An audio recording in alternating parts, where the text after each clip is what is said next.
Assalamualaikum warahmatullahi wabarakatuh. Selamat datang di podcast horor. Kembali lagi bersama aku. Di sini aku akan membawakan sebuah cerita yang ditulis oleh Restu Wiraatmaja berjudul Ngunduh Jiwo.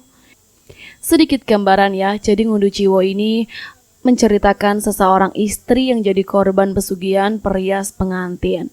Nah, kalian pasti penasaran kan seperti apa kisah selengkapnya? Nantikan ceritanya bersama aku. Buat kalian yang baru gabung, silakan untuk support channel ini dengan cara klik tombol subscribe, like, dan komen. Dan langsung saja kita masuk ke ceritanya.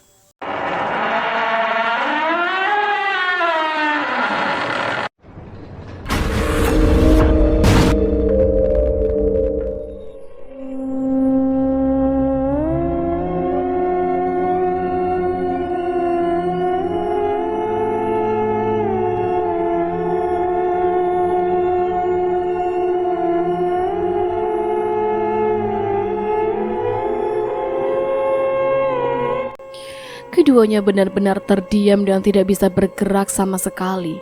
Bahkan tubuh dari Pak Pranomo tidak bisa menahan hal tersebut. Dia kemudian terjatuh dengan mulut yang sudah berbusa. Sedangkan Sumantri, dia bahkan masih menyadari jika sosok demi tersebut adalah masih betah dengan tindakan anehnya yang sedang menyisiri rambut. Perlahan sosok yang ada di hadapannya mendadak berubah menjadi seorang wanita yang dikenalinya. Rahayu.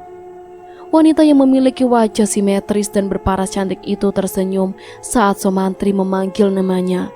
Akan tetapi, keniscayaan yang tidak berbalik terhadap apa yang dipikirkan oleh Sumantri benar-benar terjadi.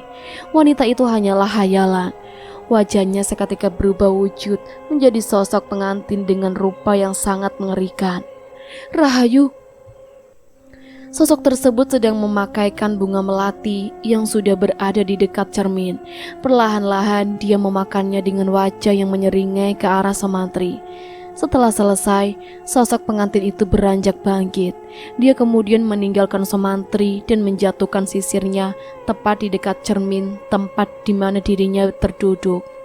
Sumantri tidak percaya jika wanita yang dicintainya benar-benar telah dijadikan wadah dari demit manten yang merupakan ingon-ingon atau peliharaan dari Pak Pranomo beserta dengan perias pengantin yang menjadi rekan kinerjanya.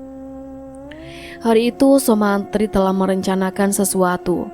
Dia berencana untuk mengikat demit manten agar semua yang terjadi tatkala bulan pengantin tiba, dia sendirilah yang menjadi kendali sepenuhnya. Namun dia hanya ingin melakukan hal tersebut dengan cara menjadikan Pak Pranomo sebagai budak dan bawahannya. Dengan begitu, ngunduh jiwo yang dilakukan oleh keluarga Pak Pranomo dan penggerakannya adalah kehendak dari Sumantri yang sengaja ingin memanipulasi semua kejadian agar dirinya bisa membalaskan dendam kesumatnya terhadap keluarga Pranomo dan penggerak ngunduh jiwo. Sumantri segera bergerak cepat. Dia kemudian mengambil sisir yang disinyalir sebagai media untuk mengendalikan si sosok demit manten tersebut. Lalu dia menuju ke tempat pemakaman Rahayu untuk menggali kuburannya dan mengambil tali pocong yang tertimbun di dalamnya. Sembari membawa cangkul, Sumantri menuju ke tempat pemakaman Rahayu yang jaraknya tidak terlalu jauh dari lokasi dari rumah Mbak Sur, orang tua dari Rahayu sendiri. Sesampainya di pemakaman, Sumantri langsung menggali kuburan Rahayu dan terus-menerus meyakinkan kepada dirinya bahwa hal yang sedang dilakukannya adalah demi kebahagiaannya sendiri. Sumantri terus menggali tiap tanah yang masih basah itu. Tidak terasa, air matanya menetes saat sudah berada di pertengahan penggalian. Dia berteriak kencang sebagai bentuk kekecewaannya terhadap dunia yang tidak memihak akan jalan hidupnya. Bajingan kalian semua para manusia, bajingan kalian semua yang memiliki kedigayaan dan kekuatan yang berlimpah. Kalian telah seenaknya mengatur kehidupan dan kematian seseorang. Lihat dan dengarkanlah, aku Sumantri akan membalaskan dendam kepada orang-orang yang telah merenggut kebahagiaan orang yang aku cintai. Sumantri dengan brutalnya melemparkan papan tersebut dan menangisi wanita yang sudah menjadi mayit serta menjadi wadah dari demit manten. Ingonan dari keluarga Pak Pranomo. Setelah dirinya tenang, Somantri mengecup dahi mayit tersebut dan mengatakan sesuatu dengan membisiki telinga mayit yang tidak bernyawa itu. "Mari kita balaskan dendam mereka, sayang. Ibumu juga adalah orang yang menyerahkan tubuh cantikmu kepada keluarga iblis tersebut. Suatu saat nanti aku akan membebaskan dirimu untuk membalaskan dendam kepada orang-orang yang sudah membuatmu menderita sepenuhnya." Somantri segera mengambil tali pocong Rahayu dan kemudian merapihkan kembali semuanya agar rencana dan tujuannya benar-benar berjalan sesuai dugaannya.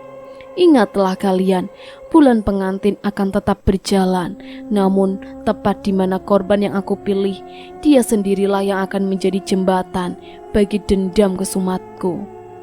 Desa Tejokromo, hari setelah kematian Pak Wikto dan Basur. Senja di langit desa Tejokromo sesaat menggambarkan sesuatu yang membingungkan. Seakan-akan ingin terjadi sesuatu yang tidak bisa diperhitungkan lagi kedatangannya. Saat itu banyak yang warga berbondong-bondong untuk keluar dari rumahnya masing-masing. Mereka mendengar secara terus-menerus suara burung gagak yang memberikan ucapan selamat datang terhadap para jenazah yang entah kapan dan waktunya akan tiba. Ibu Sumi melihat keanehan itu dari balik jendela rumahnya. Dia kemudian sejenak untuk mengetahui lebih jelas terkait warna langit yang sangat aneh untuk dipandang. Mega merah ini memiliki warna layaknya darah. Pak Sumardi yang melihat sang istri sudah berada di luar rumah. Dia pun menghampiri istrinya sembari menanyakan sesuatu kepadanya. "Ada apa, Bu?" "Lihat, Pak, langitnya berwarna aneh." Orang dulu bilang, jika langit ini memiliki warna seperti layaknya darah, itu berarti akan ada pembantaian besar-besaran. Aku harus menemui Somantri. "Somantri? Di mana?" "Aku tidak tahu dia di mana sekarang.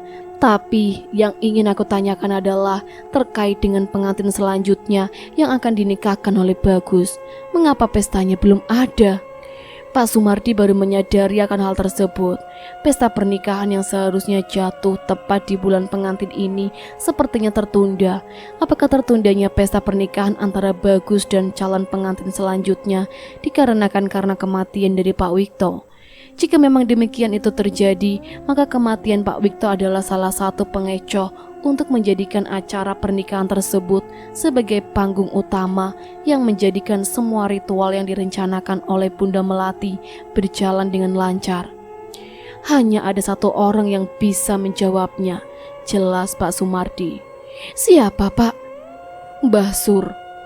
Pak Sumardi tahu jika Mbah Sur adalah orang yang masih memiliki hubungan terdekat dengan Somantri. Dia berencana untuk menemui Mbah Sur dengan tujuan menanyakan keberadaan dari Somantri. Menurut keduanya, Somantri adalah kunci dari Ngudu Ciwo. Dilihat dari pengakuan JK, Somantri adalah orang yang melakukan pembunuhan di balik ini. Itu berarti Somantri telah mengambil kendali dari apa yang selama ini dipikirkan orang-orang terkait dengan kemunculan demit manten.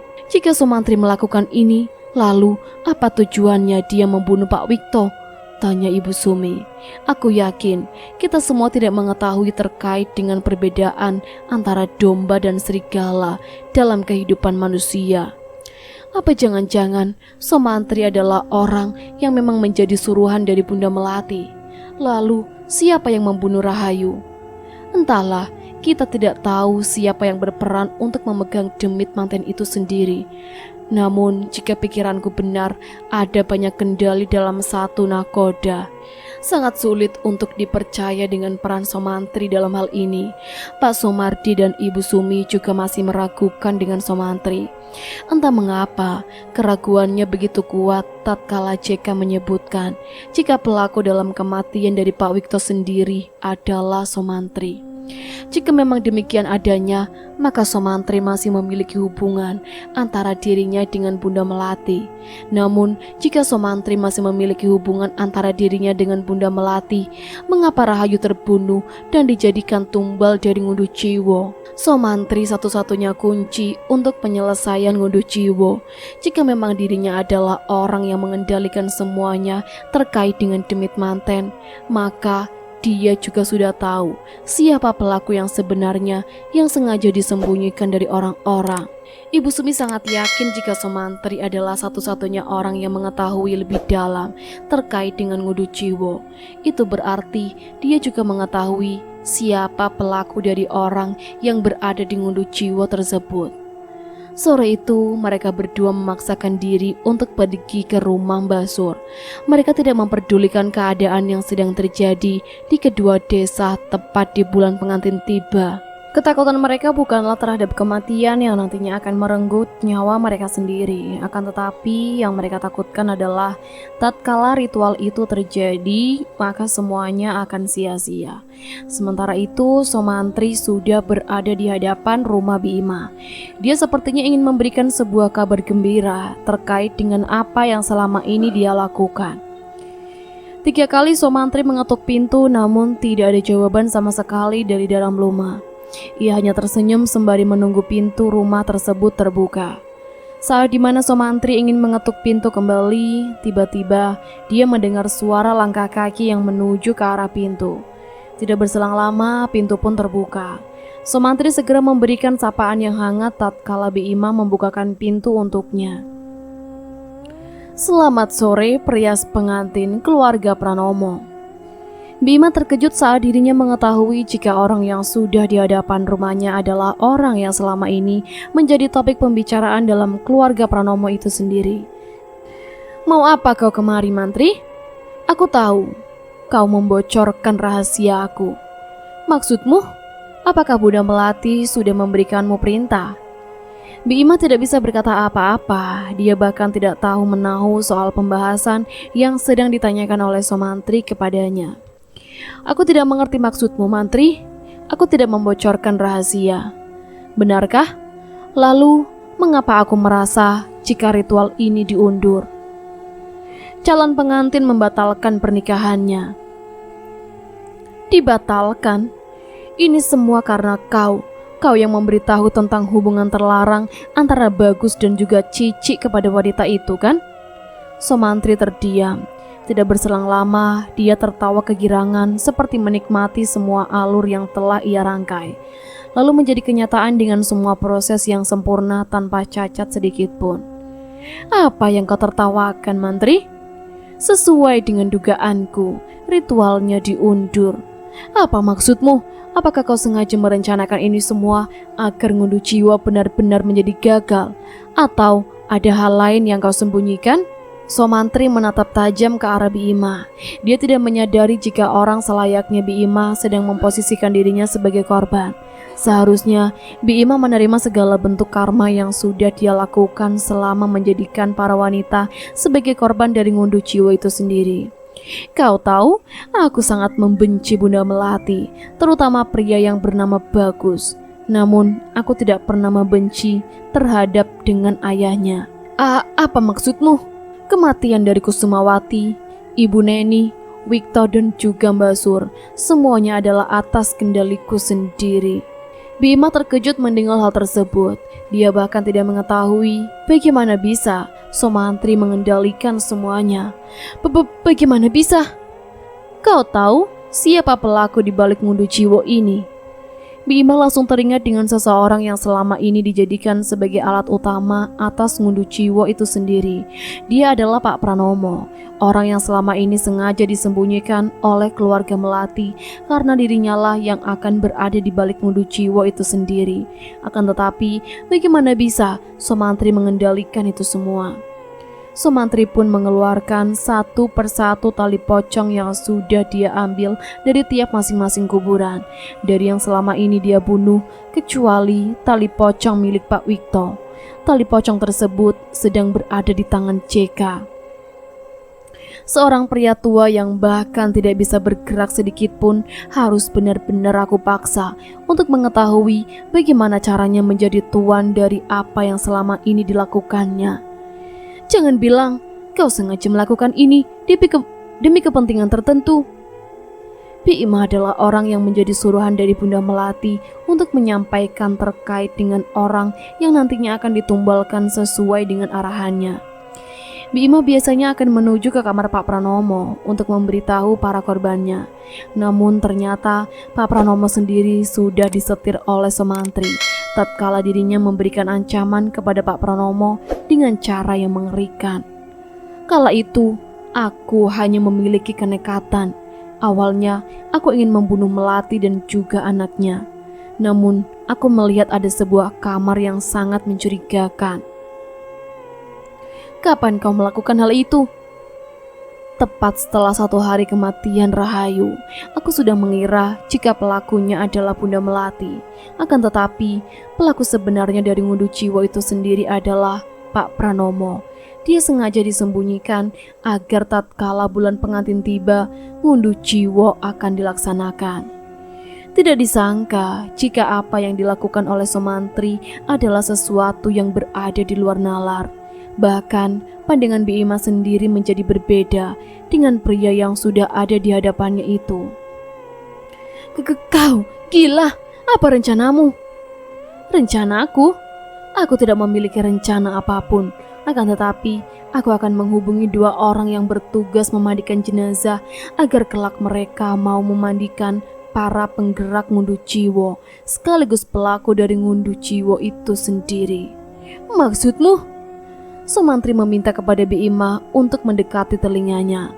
Dia kemudian mengatakan sesuatu yang sangat mengerikan di telinga Bi Ima. Aku akan membebaskan Demit Manten. Kelak dia akan mencari para penggerak Ngunduh Jiwo lengkap dengan pelakunya. Apakah kau siap untuk melihat kemarahan sosok Demit Manten tersebut? Bi Ima segera mendorong tubuh Sumantri hingga dirinya terjatuh. Akan tetapi Sumantri justru tertawa kegirangan dengan dampak yang diterimanya setelah memberitahu hal tersebut kepada Bi Ima. Bajingan kau Mantri, ternyata selama ini kau memanipulasi semuanya. Kau sengaja kan turut campur dalam Ngunduh Jiwo agar mengambil momen ini? Momen? Kau sengaja mengendalikan pengantin selanjutnya agar tidak menjadi korban dari Ngunduh Jiwo. Lalu kau jadikan dia sebagai jembatan untuk dendam ke Sumatmu. Sumantri menepuk tangan berkali-kali. Dia tidak menyangka jika Bi Ima sudah mengetahui rencana sesungguhnya yang sudah dia rencanakan tepat setelah kematian dari Rahayu. Perlahan, Bi Ima juga tidak mau kalah. Ia tersenyum lebar ke arah Sumantri karena dirinya bukanlah orang lemah seperti yang ada di dalam benak pikiran Sumantri.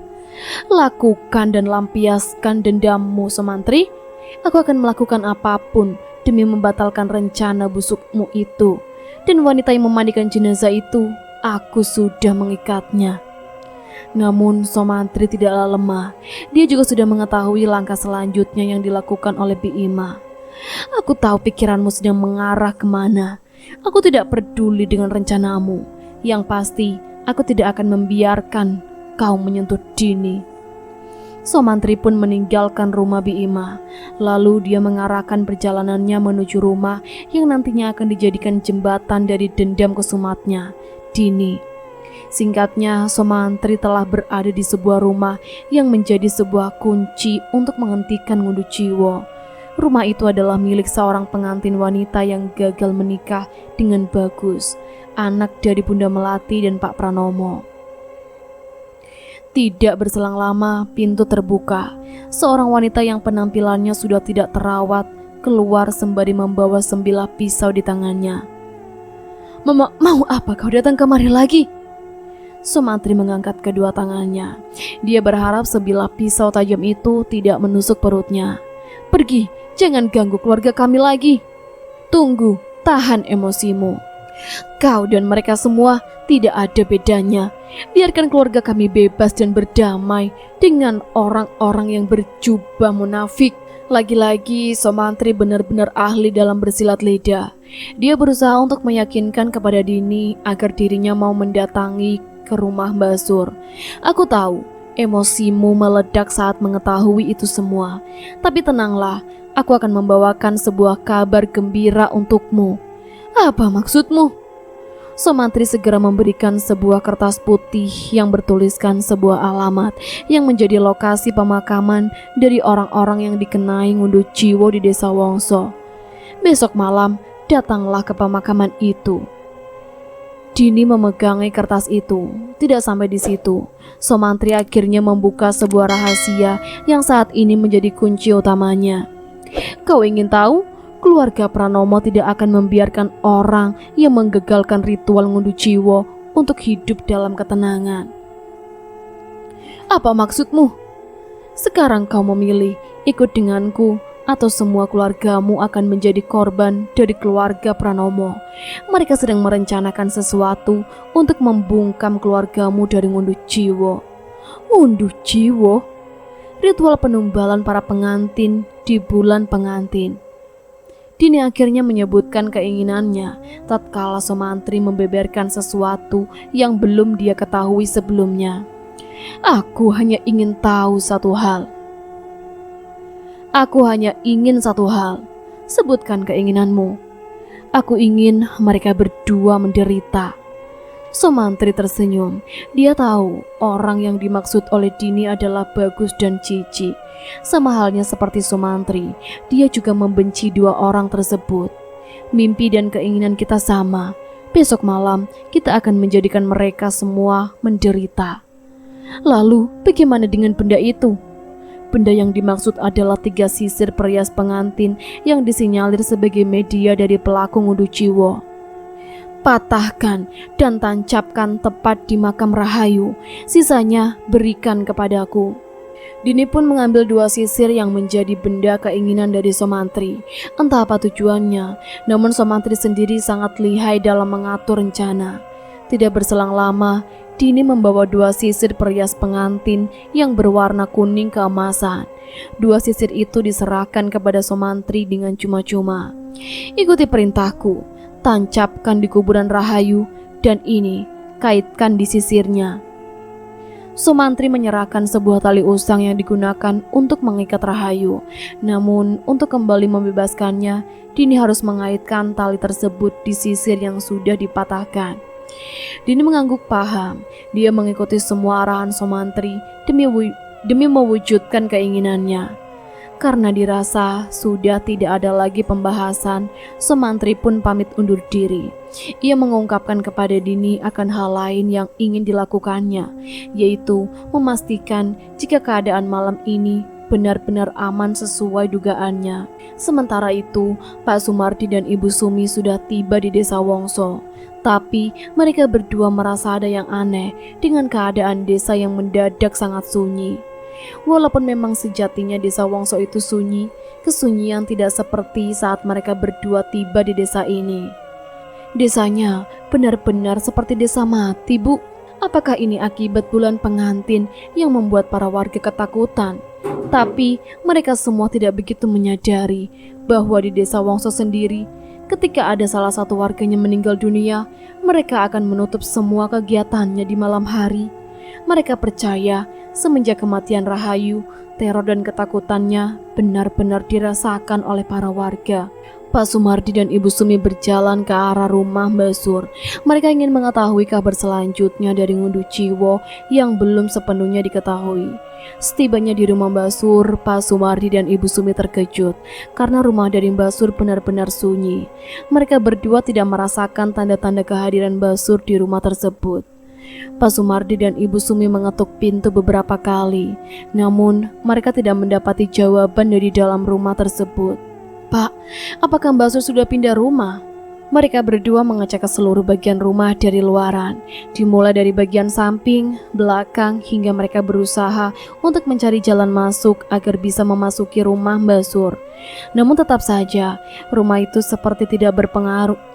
Rumah itu seperti tidak berpenghuni, tidak ada suara, lampu rumah benar-benar padam, dan yang mereka dapatkan hanya kesunyian dari rumah tersebut. Ibu Sumi dan Pak Sumardi tidak menyerah. Dia bahkan rela menunggu di depan rumah Mbak Sur untuk mengetahui keadaan Mbak Sur yang sebenarnya. Setengah jam berlalu, mereka masih menunggu kehadiran Mbak Sur. Keduanya benar-benar sangat membutuhkan Mbak Sur untuk mengetahui penyelesaian dari ngundut jiwa darinya. Dari kejauhan, tampak seorang pria berjalan menuju ke arah rumah Mbak Sur. Pak Sumardi dan Ibu Sumi beranjak bangkit dari duduknya. Sekilas, mereka berdua mengenali cara langkah kaki yang sangat familiar itu. Belum lagi, perawakan tubuhnya mirip seperti seseorang yang dia kenali. "Apakah itu Sumantri?" tanya Ibu Sumi. Setelah pria itu mendekat lebih jauh, Ibu Sumi dan Pak Sumardi baru bisa melihat wajah asli dari pria tersebut. "Selamat malam para pemandi jenazah." "Tunggu, apa yang kau lakukan malam-malam begini di rumah Mbak Sur?" tanya Ibu Sumi. "Seharusnya pertanyaan itu aku arahkan kepada kalian berdua. Apa yang kalian cari di rumah Mbak Sur? Kalian rela meninggalkan desa kalian hanya untuk menemuinya, kan?" Ibu Sumi dan Pak Sumardi saling memandang. Mereka berdua bahkan mengakui tujuan dari kedatangannya menuju desa Wongso. "Aku ingin menemui Mbak Sur. Ada yang ingin aku tanyakan tentang ngundut jiwa." "Kau bisa menanyakan itu kepada aku," ucap Sumantri. Apa maksudmu?" "Dia sudah wafat. Kematiannya bersamaan dengan seseorang yang berada di Tejokromo. Pasti kau mengenalinya, kan?" Mereka berdua kaget mendengar penuturan dari Sumantri. Pernyataan yang sangat frontal itu sengaja Sumantri berikan dengan tujuan mengajak kerja sama Ibu Sumi dan juga Pak Sumardi. "Pak Wikto, bagaimana bisa?" "Aku pelakunya. Selama ini kematian para wanita pengantin adalah ulahku." "Kau pelaku ngundut jiwa?" "Bukan, aku adalah orang yang mengendalikannya. Pelakunya adalah suami dari Bunda Melati. Dan yang lebih mengejutkan, Bunda Melati dan para keronconya adalah para penggerak dari ngundut jiwa itu sendiri." Seakan tidak percaya, Ibu Sumi langsung mundur beberapa langkah. Dia bahkan tidak kuasa menahan rasa kesal, emosi, sedih dan tidak kepercayaannya akan semua yang sudah berjalan semestinya. "Sumantri, apa tujuanmu melakukan itu?" tanya Pak Sumardi. Sumantri perlahan membalikkan badannya. Dia kemudian melihat warna langit dari desa Wongso yang sangat indah jika dipandang dengan mata telanjang. "Dulu aku mempercayai bahwa cahaya kehidupan akan datang untuk menyinari para hati manusia yang gelap. Sekarang aku justru membenci pandangan itu." Dengan bangganya, Sumantri pun mengatakan pernyataannya kepada Pak Sumardi terkait dengan tujuan dan ambisinya saat ini. "Aku mempercayai bahwa kegelapan yang aku ciptakan kelak akan melahirkan cahaya baru. Kau tahu apa cahaya yang kumaksud?" Pak Sumardi hanya terdiam. Tangannya sudah menggenggam kuat dan ingin layangkan bugeman mentah tepat di wajah Sumantri. Cahaya itu bernama dendam. Sumantri benar-benar mendapatkan bugeman mentah dari Pak Sumardi. Dia tidak membayangkan akan berkelanjutan seperti ini. Darah segar menodai bibir bagian kanan Sumantri. Ia bahkan tidak menyangka akan mendapatkan bugeman mentah dari seorang pak tua seperti Sumardi. "Kau," ucap Pak Sumardi, "kau telah sengaja mempermainkan kematian orang-orang hanya untuk mewujudkan dendammu." Sumantri tertawa. Dia bahkan tidak mengerti dengan pandangan dangkal yang dimiliki oleh Pak Sumardi.